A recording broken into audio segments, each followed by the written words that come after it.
He could turn his small savings into a fortune. Or maybe he was just a confused wanderer, thinking this was a different kind of place, somewhere more familiar to him. Claire's curiosity began to get the better of her, but she quickly pushed the thoughts aside, focusing on her work.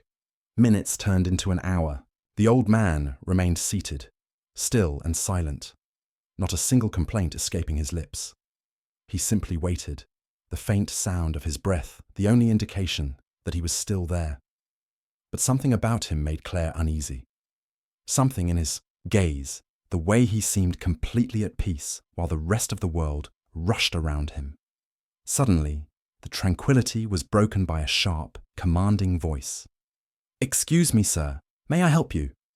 Claire looked up. It was another employee, this time a man dressed in an expensive suit and carrying the air of someone who owned the place. He had the look of someone who thought they were far above this elderly figure, and Claire could already predict what was coming. "I've been waiting," the old man said, his voice rasping but firm. "I was told someone would assist me.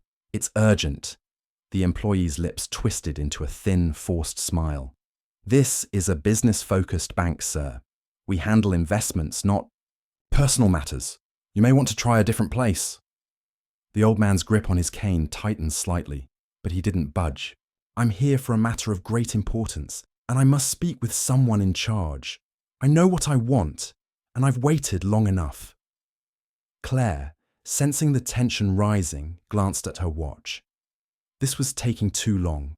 Her shift was almost over, and she had other tasks to handle. But there was something about the way the old man held himself, as though this was a fight he had fought many times before. Still, she motioned toward the empty chairs again. "Please, just wait a little. Longer. Someone will come soon." But this time the old man didn't wait. With slow but deliberate movements, he stood up, the quiet dignity in his steps cutting through the cold atmosphere of the bank. He looked at Claire, then at the employee. "I know who you think I am, but I'm more than this." The employee seemed taken aback by the words. His polite smile faltered. Then he glanced at Claire, who was now too intrigued to look away. Before he could say anything else, Claire was interrupted by a sharp voice from the other side of the bank. "Is my father here?" The voice was familiar, powerful, and full of authority. Claire turned around quickly. She saw a tall, well-dressed man striding purposefully through the bank's polished floors. His eyes were scanning the room, moving rapidly over each face until they finally locked on the old man. The man's face lit up with shock, then recognition. He stepped forward, reaching out a hand. "Dad?" The old man's weathered face softened as his son approached. His posture, though hunched, seemed to straighten in the presence of the young man. "It's me," the old man said quietly. Claire's mouth went dry as the truth hit her like a wave. The elderly man wasn't just a poor, confused visitor. He was the father of the powerful CEO of one of the nation's largest corporations, and the entire time, the bank staff had dismissed him as just another elderly man lost in the wrong place. As the young man, now visibly shaken, reached his father's side, he turned to the employee, who had dismissed him earlier. "You have no idea who this is, do you?"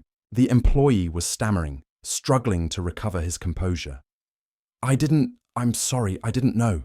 The young man's voice, now cold and stern, filled the space between them. "You should have asked. You should have taken the time to see him. This man deserves better than the way you treated him." The room fell silent. The bank, which had been filled with the clatter of phones and keyboards, was suddenly still. The elderly man, with a calm dignity that seemed to come from years of experience, looked at his son and then at the staff. "I don't need your apology.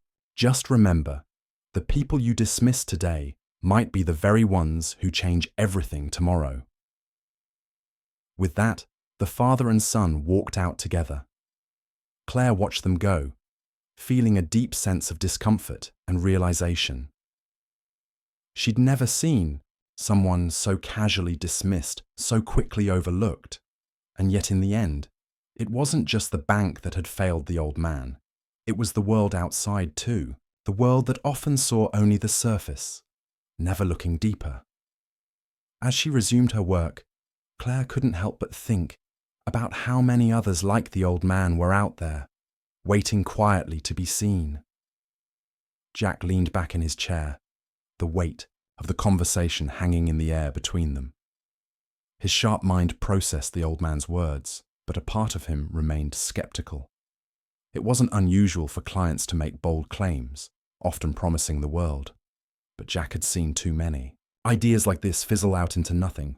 "So, what's the catch?" Jack asked, though his tone was more curious than dismissive. "I'm assuming you have something more concrete than just words." The old man's lips curled into a knowing smile, as if Jack had just asked the right question. "You're a man of business, Jack. I knew you would understand. But what I have isn't something you can hold in your hands yet. It's a concept, an idea, a vision." His voice dropped a little lower. "A business that will disrupt industries, not just for profit, but for change. Something no one has ever seen before." Jack's eyes narrowed. "And what's your stake in it?" The old man leaned forward, his gaze never wavering. "My stake is more than financial. I've seen the world change before, often for the worse. But this will be different. This will leave a legacy." The words hung in the air, as if the room itself had shifted. Jack had worked with wealthy individuals for years, and many of them had promised him grand ideas, but none of them had ever spoken with the kind of certainty that this old man possessed. It was as if he already knew that what he was offering would one day change the world. "I'm intrigued," Jack said. Finally, his professional demeanor still intact, though his mind was racing with possibilities. "But I'll need something more substantial than a vague promise. A business plan, projections, something to give me a sense of what this could be." The old man nodded slowly, a glint of satisfaction in his eyes. "Of course, but that's not the kind of thing you can just show on a piece of paper. It's a vision, Jack. You have to see it. You have to understand it. And you won't get that from documents." Jack stood up, pacing the room, trying to make sense of what was being offered. A part of him wanted to dismiss the old man's words as just another dreamer, another eccentric with big ideas, but no real substance. But the more he thought about it, the more the feeling of urgency grew inside him. The old man had an air of confidence, even of power, that couldn't be ignored. "I can't invest in something if I don't understand it," Jack finally said. "If you want my help, you need to show me more. Otherwise, this conversation is over." The old man smiled again, as though he had expected this response. "I knew you'd say that. But let me ask you one question before you decide." He paused for a moment, allowing the silence to stretch between them. Jack looked at him expectantly. "What's the question?" "Do you believe in second chances?" the old man asked quietly, his voice almost a whisper. "Do you believe that sometimes, just sometimes, someone is given the chance to do something that will change the course of history?" Jack's brow furrowed. The question caught him off guard. In all his years of business, he had never been asked anything like this before. He had always focused on the bottom line: profit, returns, security. But now, the old man was speaking of something else entirely, a chance to change history. "I've seen people throw away second chances," Jack said slowly. "People take risks, hoping for something big, but in the end, it's just another failure." The old man's eyes softened, and he stood up slowly. "That's true, but some risks, Jack, are worth taking. If you know what you're investing in, if you truly believe in it, then the return isn't just in money. It's in something far more valuable." Jack wasn't sure what to make of the old man's cryptic words, but there was a part of him that couldn't shake the feeling that this conversation wasn't just about money. It was about something deeper, something important, something that had the potential to leave a mark.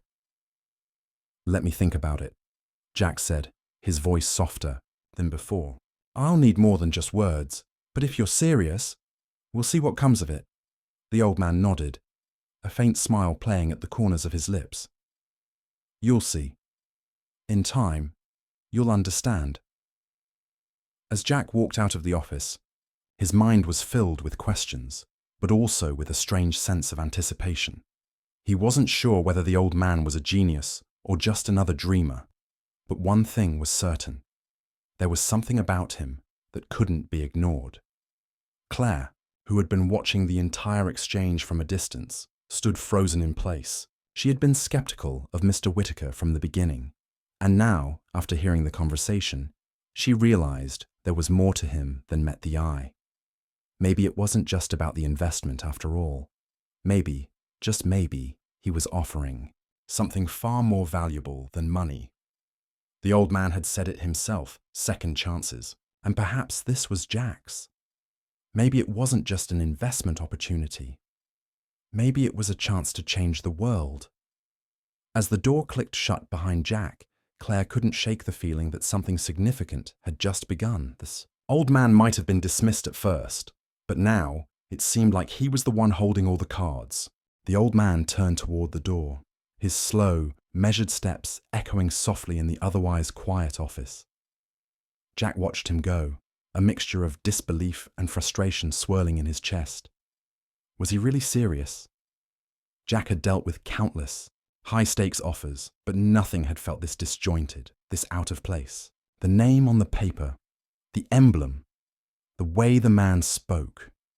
It didn't make sense. Just before the door clicked shut, Julian Whittaker paused. Jack could see the older man's back stiffen slightly, his posture suddenly rigid, almost regal. He turned his head slowly over his shoulder, his eyes locking with Jack's. "You may think you're dismissing me now," Julian said quietly, his voice carrying a weight that Jack couldn't ignore. "But there are things at play here that you'll never understand until it's too late." Jack stood frozen for a moment, his pulse quickening. What was this man talking about? But before Jack could form a response, Julian was gone. The door closed behind him with a soft thud, and Jack was left alone in his office, holding the crumpled envelope in his hand. He stared at the emblem again. That symbol, so powerful and familiar, was something Jack had seen only in passing rumors and hushed whispers in the highest echelons of corporate power. It was the mark of someone who controlled vast fortunes, someone whose influence could shift the world's financial landscape. Was Julian Whittaker really one of them? Jack sat back down, running a hand through his hair. His mind raced. He had dismissed the old man's proposal out of hand, but something about the encounter didn't sit right. The way the old man had spoken, the weight of the moment, it felt like a door had just been slammed shut in his face. But there was something ominous lurking behind it, as though Jack had been offered a glimpse into something much larger than he could fathom. Minutes passed, but Jack couldn't shake the feeling that he had made a mistake. What if Whittaker was telling the truth? What if this was an opportunity he would never get again? Jack stood up again, pacing the length of the room. He reached for the phone on his desk and paused. The rational part of him told him to forget about it. There were plenty of other, more straightforward opportunities to pursue. This was too risky. But a nagging voice at the back of his mind told him that there was something important here, something he couldn't afford to ignore. He dialed the number for the boardroom, his mind still churning over the conversation with Julian Whittaker. As the phone rang, Jack couldn't shake the nagging question. Had he just let the most important opportunity of his career slip through his fingers? The line clicked, and Jack's assistant answered.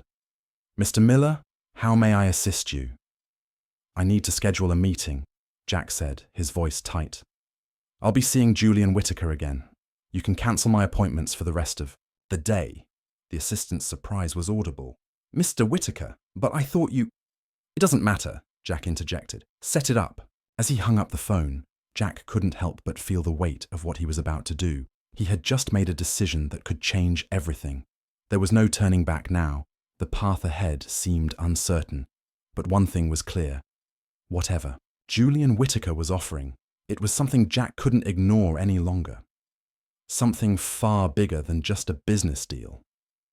Outside the office, the sky was darkening, as if the world itself were bracing for what was about to unfold. Jack could feel the ground shifting beneath him.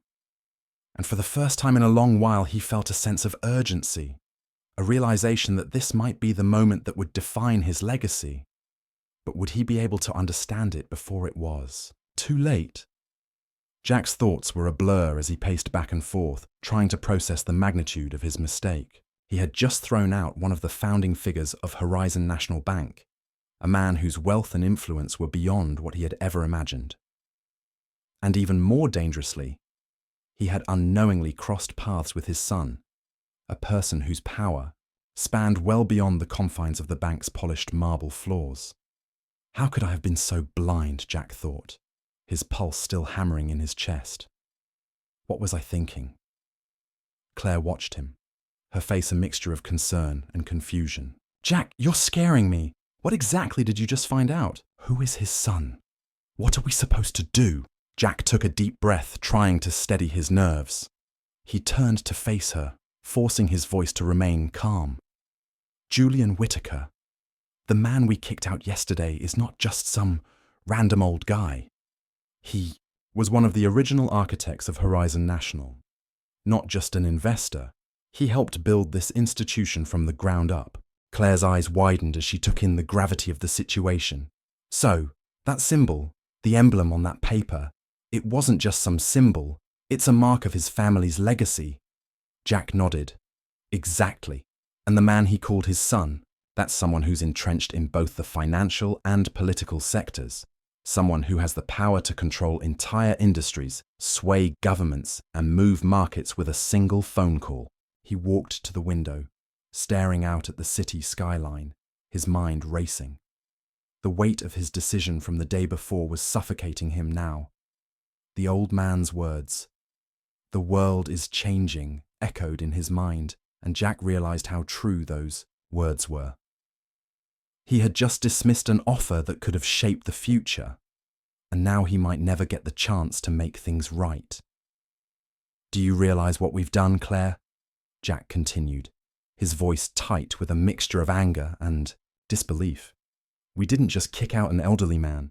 We've alienated someone with the power to destroy everything this bank stands for. And his son? If he's anything like his father, if he's even half as powerful, we could be in real trouble." Claire took a cautious step forward, her voice shaky but determined. "Then we need to find them. We need to fix this. Fast." Jack turned, meeting her gaze.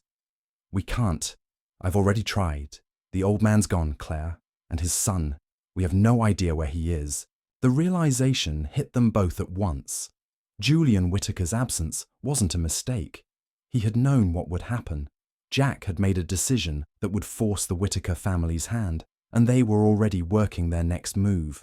Julian had left without a word, knowing full well that Jack wouldn't understand the true weight of the situation until it was too late. A chill ran down Jack's spine as he thought about the consequences of his actions. Horizon National Bank was on the edge of a precipice, and he was responsible for pushing it further into danger. Suddenly, Claire spoke again, her voice quiet but resolute. "There's something else you should know, Jack." Jack turned toward her, his frustration bubbling over. "What now?" Claire handed him another file, one she had pulled from the desk drawer. It was thinner than the last one, but when Jack opened it, his eyes immediately went wide. The file contained images, confidential records, and correspondence that dated back years. The name on the front was chilling: Julian Whittaker Jr. Jack's hands trembled as he flipped through the pages. This wasn't just a financial titan. Julian Whittaker Jr. wasn't just a man with influence. He was a man with connections that reached into dark, powerful corners of society. And those corners weren't just about wealth. They were about control, secrecy, and power that was more elusive than anything Jack had ever known. "Jack!" Claire's voice was barely a whisper now. "This isn't just a business issue. This goes beyond banking. This could be much bigger than us. Jack closed the folder with a snap. His stomach twisted with unease. He had been foolish, dismissive, and now it felt as though he had unwittingly become entangled in something far more dangerous than corporate politics. "What are we supposed to do now?" Claire asked, her voice trembling. "How do we even begin to make this right?" Jack stood frozen for a moment, his mind spinning. He knew one thing for certain. There was no going back. The Whitakers weren't just a family with influence. They were a family whose power was woven into the very fabric of the world's hidden systems. He had opened a door he couldn't close. "We need to find him," Jack said, his voice hardening, with resolve. "And when we do, we need to make sure that we show him we understand the magnitude of the mistake we've made." Claire nodded, but Jack could see the doubt in her eyes. He shared it. The next few steps weren't clear, but Jack knew that every second they waited, the Whitakers were one step ahead. And somewhere, out there, the shadow of Julian Whitaker Jr. loomed. If they didn't act quickly, they might find themselves locked in a game they could never win, and deliberate. "I want two things, Mr. Miller. First, I want a public apology to my father. I want the world to know that Horizon National Bank acknowledges the mistake it made and the disrespect it showed him. Second, I want the bank to honor the original agreement my family had with Horizon. The support we've given you for the past decade, the financial backing, the quiet influence we've exerted over your operations, it all needs to be fully recognized. You will not survive this storm without it." Jack's throat tightened as the words settled in. It was clear that the Whitakers weren't just some investors. They were the foundation of Horizon National. And now, in one moment of arrogance, Jack had risked bringing down everything the bank had built. I understand, Mr. Whitaker," Jack said, his voice barely a whisper, as if speaking too loudly might make the situation even worse. "I'll make sure the necessary steps are taken immediately. No," Harold interrupted, his voice sharp. "This is not something that can be fixed with a few words or a few token gestures. You'll do it my way, or you'll see how quickly Horizon National crumbles without our support. You'll watch as everything you've worked for comes crashing down, one deal at a time." Jack's mind raced. Every second that passed felt like an eternity, and with each word Harold spoke, the weight of the situation became more suffocating. The stakes were higher than he had ever imagined. This wasn't just about an apology. This was about the future of the bank itself, its financial standing, its very survival. Jack had to act fast. I'll do whatever it takes," Jack finally said, his voice steadier now, though the knot in his stomach remained tight. "Just, please, give me a chance to make this right." "Consider this your chance," Harold said, his tone now cold and final. "You have 24 hours to take action, Mr. Miller. If you fail to meet my demands, I'll make sure that Horizon National Bank becomes nothing more than a footnote in financial history. I'll make sure your name is the one that gets remembered unfavorably." With their for that, the line went dead, leaving Jack staring at the phone in his hand. The silence around him, deafening. Claire and Linda both stood there, watching him. Jack slowly lowered the phone, his mind racing. "We're in deep. Deeper than I thought," he muttered, the realization sinking in. The Whitakers weren't just powerful in business. They controlled the undercurrents that ran beneath the world of high finance, and Jack had made the worst possible mistake by underestimating them. "We need to act fast," Claire said quietly, breaking the silence. "What do we do now?" Jack looked at her, his eyes hardening with resolve. "We get Julian Whitaker back. We apologize to him, and we prove that we can honor the legacy his family built here. We can't afford to lose the Whitakers. Not now." But even as Jack spoke those words, he couldn't shake the feeling that it might already be too late, and leaned in slightly, his gaze never wavering. "The Whitakers aren't just about money, Jack. They've been playing a much deeper game for decades. What Harold wants, what they all want, is power, control, and the wealth. They use that as leverage to manipulate everyone around them, even the ones who think they're untouchable." Jack's mind was spinning. Power, Control? But they're just investors, aren't they? He tried to wrap his head around Martin's words, but the more he thought about it, the more unsettled he became. Martin shook his head, his expression cold. You really don't get it, do you? The Whitakers have been behind some of the most significant financial decisions in the world, but from the shadows. They don't just invest in banks, Jack. They create them, they control industries, and their influence extends far beyond just money. It's political, it's social, and you just alienated them. Jack took a step back, his thoughts a chaotic mess of doubts and suspicions. What are you saying? You're telling me this is bigger than Horizon National? Bigger than just a mistake with Julian? Martin nodded slowly, his eyes gleaming with something darker. Exactly. And Harold? He's playing a much bigger game. He's not just upset about his father's dignity. This is about consolidating control over everything Horizon stands for, everything it's tied to. You think a public apology will fix it? It'll be a band-aid on a bullet wound. A cold realization dawned on Jack. You're saying Harold's after more than just the bank. He wants everything. The influence, the networks, the power that the Whitaker family has built over decades. Martin gave a thin smile. Exactly. And you've just played right into their hands by underestimating them. They want you to think this is about an apology, Jack. What they really want is for you to fall in line and give them control. Or you'll watch everything crumble. Every deal, every partnership, every shareholder, they'll all turn their backs on you. Jack felt a chill run down his spine. It was clear now that the Whitakers were not just powerful investors. They were manipulators on a global scale, and he had just walked straight into their trap. So, what's my move now, Martin? Jack asked, his voice suddenly sharper, more alert. If you're saying this is bigger than I thought, what do I do to survive this? Martin's gaze softened slightly, but there was no warmth in it. You can't win by trying to fix things the way you think you can. The only way to survive this, Jack, is to understand the game they're playing and then play it better than they can.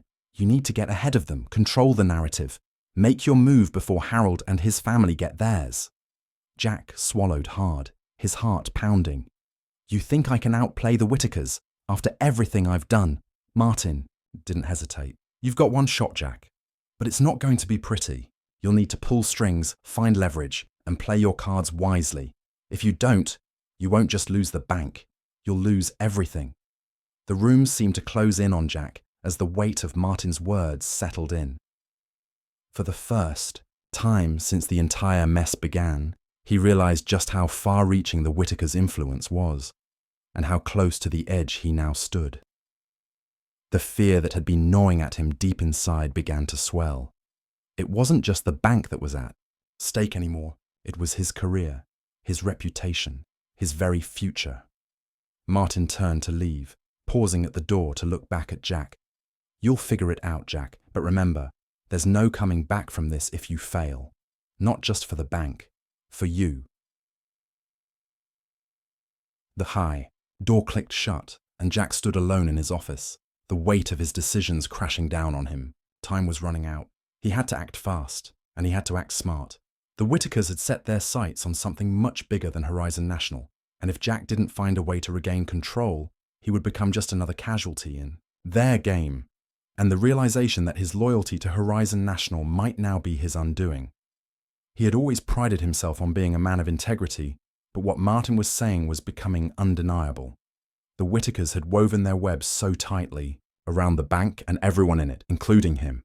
Jack was a pawn in their game, and the only way out was to play by different rules. You're asking me to betray the very institution I've spent my career building, Jack said, his voice tinged with disbelief. Martin's eyes locked onto his with an intensity that was almost predatory. It's not about betrayal, Jack. It's about survival. The Whitakers don't care about loyalty or integrity. They care about control. And right now, they're about to take everything. This bank, this empire, it's a tool to them, and they've been grooming it for years. You're just a piece on their chessboard. Jack's stomach twisted in knots. He had always believed that he was at the helm, making decisions with foresight and strategy. But now it was clear.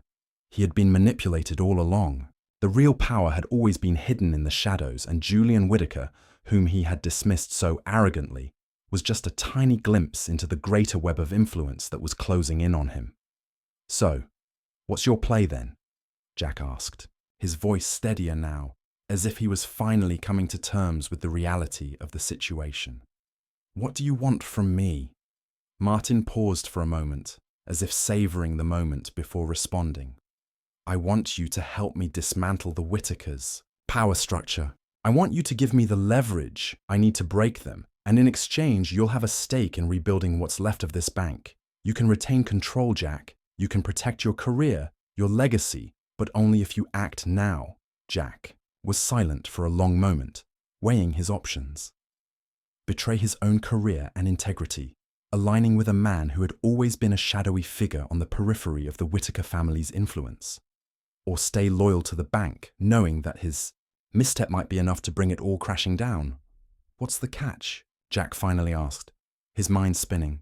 "If you have the leverage to take them down, why do you need me?" Martin's lips curled into a smirk, but there was no humour in it. "Because you're inside the game. You have the resources, the influence. I don't. You're the one with the power to move the pieces, but you'll need me for the right moves, Jack. Trust me, I know how to strike." Jack leaned back in his chair, his mind in turmoil. This wasn't just a corporate scandal. This was a war for control, and he had unwittingly been fighting on the wrong side. "If I agree to this," Jack said slowly, "and you take down the Whittakers, what happens to me afterward? What's my role? Am I left holding the pieces when the dust settles?" Martin's gaze softened, but only slightly. "You'll still be in charge, Jack. But you'll need to think strategically. We both will. The Whittakers can't be underestimated, but neither can we." Jack sat in silence, his thoughts racing. Was it too late to regain control of the situation? Was he already too deep in the Whittaker family's trap? Or could he still find a way to flip the game in his favour? "All right," Jack finally said, his voice firming with resolve. "Let's say I'm in. What's the first move?" Martin's eyes gleamed with a cold satisfaction. "We start by exposing the Whittakers' vulnerabilities, and we do it where they least expect it. Their Achilles' heel is not just their wealth, it's their secrecy, the way they've operated in the shadows for so long. We pull back the curtain, and we shine a light on them. Let the world see what they really are." Jack nodded, the plan starting to take shape in his mind. It wasn't going to be easy, but if he wanted to survive this, he had no choice but to take drastic action. He needed to regain control of the situation, and this might be the only way. As Martin turned to leave, Jack's phone buzzed on the desk. His heart skipped a beat when he saw the name on the screen, Harold Whittaker. It was time to make his next move. Jack stood up, straightening his suit and taking a deep breath. He had no idea where this path would lead, but one thing was clear. His battle for control had just begun. Whittaker to now. The phone calls, the manipulation, the pressure on Jack to take action. Martin had been behind it all, weaving a web of deceit and lies to position himself as the true power behind the scenes. The Whittakers, who Jack had been led to believe were the villains in this drama, were, in fact, the victims in a much larger power struggle. Jack leaned back in his chair, feeling the weight of the truth crashing down on him. He had been played, manipulated into a corner by a man who had known exactly how to exploit his weaknesses. Martin had used the Whittakers as a smokescreen, making Jack believe that they were the ones pulling the strings at Horizon National Bank, when in reality, Martin was the one with the master plan. He was the puppet master, and Jack had been his puppet. As Jack sat there, the room suddenly felt much smaller. The sense of dread that had begun to settle over him weeks ago now felt like an inescapable truth. How could he have missed this? How could he have been so blind to the deeper currents that Martin had set into motion? Jack stood up, feeling the cold sweat forming on the back of his neck.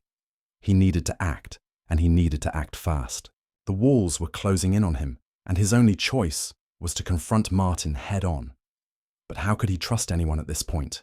Martin had already proven that he could manipulate Jack and the situation to his advantage. Would exposing Martin's game do any good?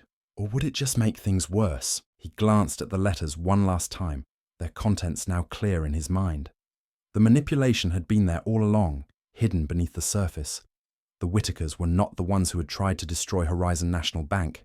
They were the ones who had been fighting to keep control, to preserve the legacy that Jack had once been so proud of. There was no way back from this. Jack had to confront Martin, but first he needed to know how much power Martin had truly amassed. He needed to know who was still on Martin's side, who had been a part of his scheme, and most importantly, how to stop him before it was too late. Jack grabbed his coat and headed out of his office. He wasn't sure what his next move would be, but he knew one thing. The game was far from over. And this time, he would be the one to take control. The following evening, Jack arranged a meeting with Martin at a secluded location outside of the city, away from prying eyes. He couldn't afford to trust anyone else. He had to handle this alone. As he sat in his car, waiting for Martin to arrive, Jack's mind raced through the various scenarios that could unfold. Would Martin try to silence him? Would he admit to everything and offer Jack a chance to join him on his side? Or would he try to play his usual manipulative game, twisting the truth and forcing Jack into submission once again? As the headlights of Martin's car appeared in the distance, Jack steeled himself for whatever came next. He was done being a pawn. It was time to expose the truth and take back control, no matter what it cost him. When Martin arrived and stepped out of his car, he looked calm, collected, as always, but Jack could see the glint of calculation in his eyes. It was the same look he had seen in Martin before, back when he had thought he was in control. "Jack," Martin said, his voice low, almost playful. "I assume you've had some time to think things through." Jack clenched his fists, the anger and betrayal burning inside him. "I know everything," he said coldly. "I know what you've been doing. The letters, the manipulation, everything." Martin's expression didn't change, but the slight tightening of his jaw betrayed a flicker of surprise. "You've been digging around, I see. I should have known you'd figure it out eventually." Jack took a step forward, his voice unwavering. "You've been playing me, Martin. You've been playing all of us. But I'm done. This ends now." Martin chuckled darkly. "You think you can stop me, Jack? The game's already in motion. You're too far in now. You can't just walk away." "I'll expose you for what you are," Jack said, his voice growing more determined. "You may have pulled the strings, but I'm not going to be your puppet any longer. I'll make sure everyone knows what you've been doing." For the first time, Jack saw a flicker of something real in Martin's eyes. Anger, but it was quickly replaced by a calculating coldness. "You think you have the upper hand? You think you can just turn the tide now?" Jack didn't flinch. "I'm done being your pawn, Martin. The Whitakers are not the problem here. You are." Martin took a step closer, his voice dropping to a dangerous whisper. "You're making a huge mistake, Jack. You have no idea who you're up against." The tension in the air was palpable, and Jack knew that whatever happened next would determine the course of his future. Would he expose Martin for the manipulator he was, or would he fall deeper into Martin's trap? Only time would tell. But one thing was certain, Jack was no longer willing to be a pawn in anyone's game. It was time to fight back, and this time he would play to win. He looked at Claire, his mind now made up. The weight of the situation had settled on him fully. There was no turning back, no more hesitation. The moment for action had arrived. The bank, the Whitakers, everything that he had worked for. It all depended on stopping Martin before he could seize control. "We need to act fast," Jack said, his voice steady now, with a new resolve. "Martin is going to make his move soon, and we need to stop him before it's too late. Julian and we've already made contact. We're going to work together to take him down, but we can't do this alone." Claire stood there, still processing the gravity of what Jack had revealed, but she nodded. her determination mirroring his.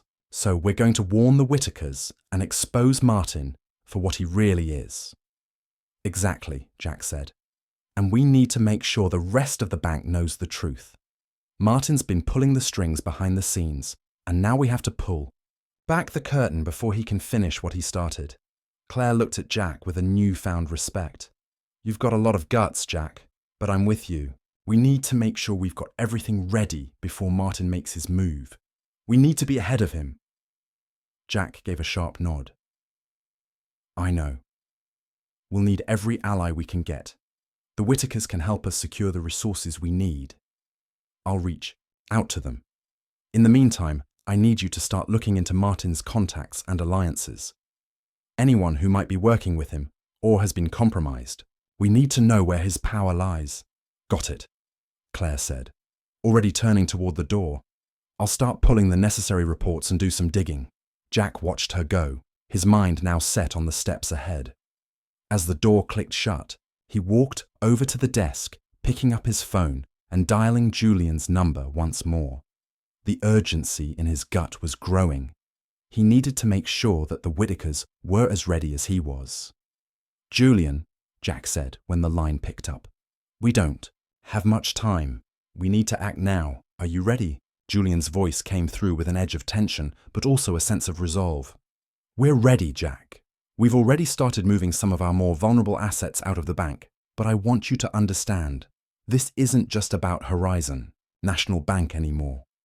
Martin's been playing both sides, and he's positioned himself to take the entire institution down. If we don't act now, there won't be anything left for us to save. I know, Jack replied, his voice tight with urgency. We need to unite and take Martin down, or else he'll have control of the entire operation. Claire and I are working on getting all the intel we can. We'll expose him, every move he's made. But we need your help to rally the board and put everything into motion. We'll have our people work with you, Julian said. But time's running out. If Martin takes full control, we're not just talking about the bank anymore. This goes deeper, much deeper.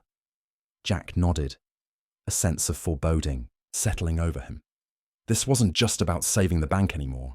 This was about taking down a man who had been playing them all for fools, a man who was far more dangerous than Jack had ever realized. We'll fix this, Julian, Jack said, his voice now calm and determined. We'll stop him together. As Jack ended the call, the weight of what lay ahead seemed to settle heavily on his shoulders.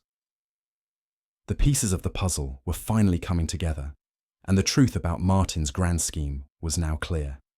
But even with the clarity, the path forward was fraught with danger.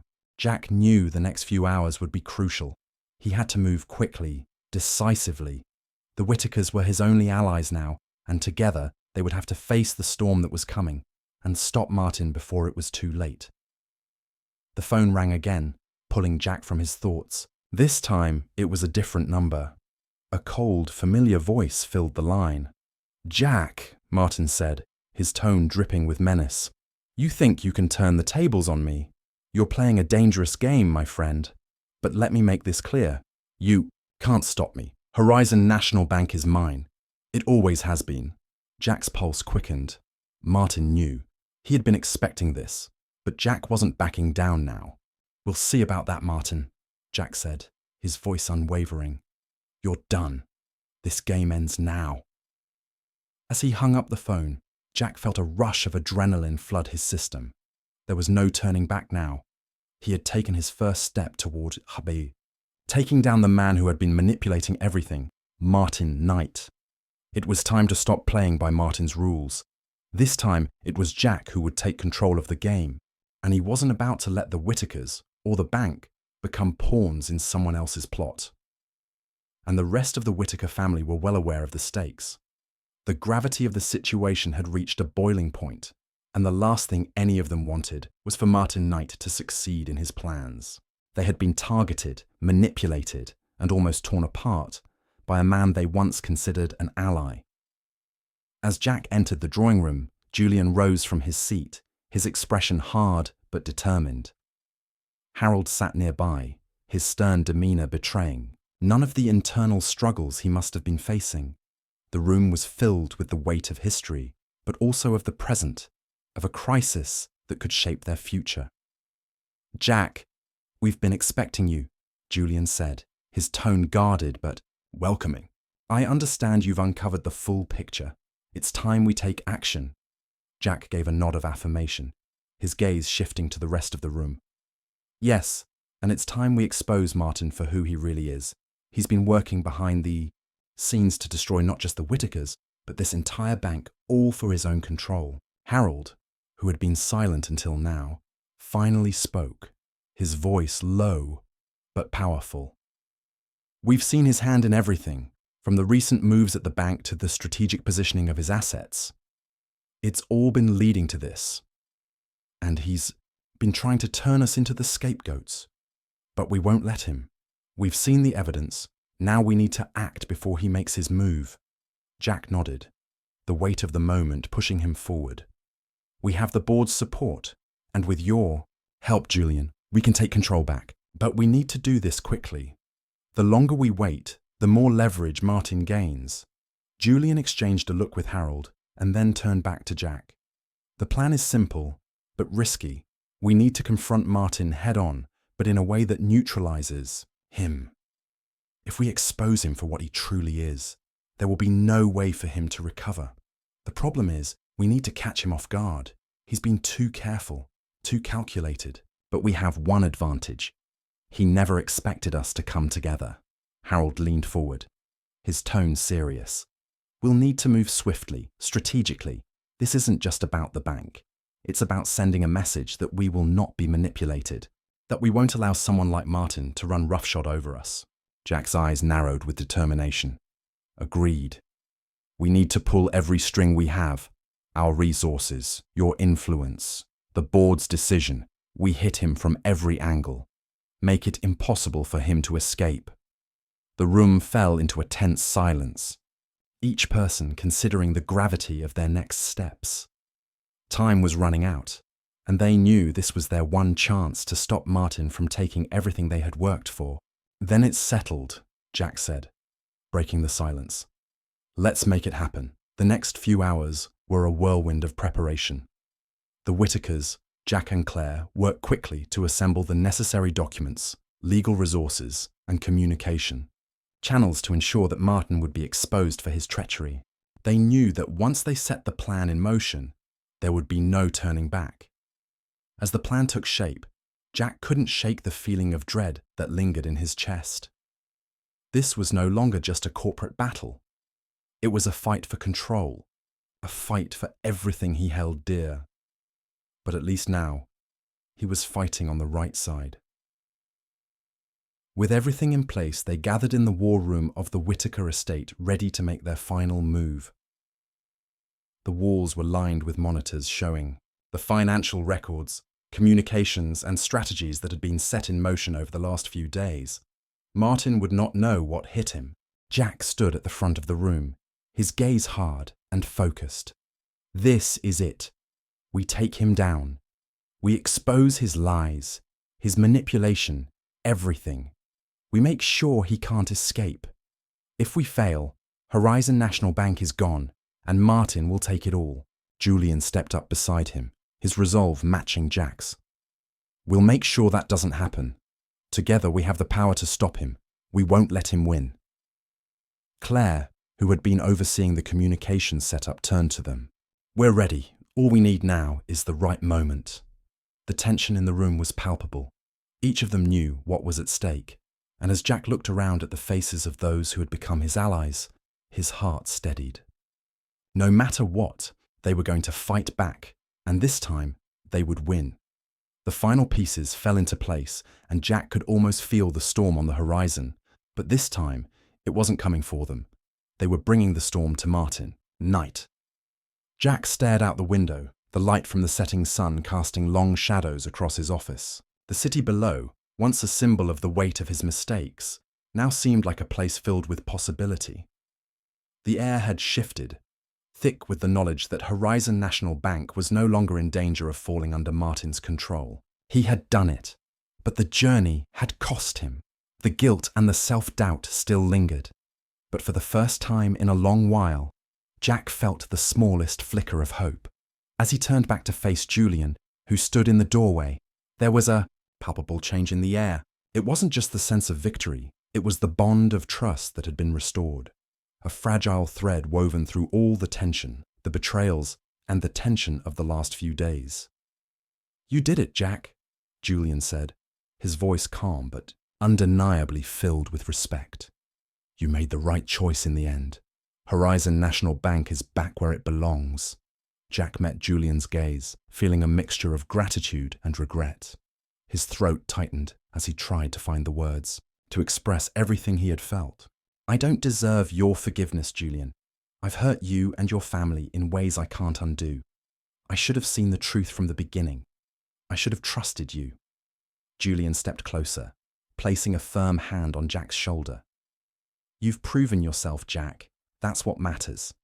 You made the right call when it counted, and that's something I respect. Don't dwell on what's past. Look at where we are now." Jack felt a lump rise in his throat. For so long, he had been driven by his need to keep the bank intact, but it had clouded his judgment. He had made so many wrong choices, aligned himself with the wrong people. But now there was a chance to start again, to truly rebuild everything. Not just the bank, but the relationships that mattered. "I wish I had seen it earlier, Julian," Jack said quietly, voice thick with regret. "I should have trusted your family from the beginning. You were never the enemy." Julian smiled faintly, but there was no malice in it. "We all have our blind spots, Jack. What matters is that you opened your eyes in time. The past is the past. Now we have to focus on the future." Jack nodded, finally feeling the weight of his own apology settling in. He had made mistakes, yes, but he had also taken the first step toward fixing them. That at least was something. The two men stood in silence for a moment, the quiet heavy with the understanding that their work wasn't over. The battle with Martin Knight had been won, but the rebuilding had only just begun. Horizon National Bank was no longer in danger, but now they needed to make sure it thrived, that it remained a symbol of trust and integrity, a place where mistakes were forgiven and where growth could happen.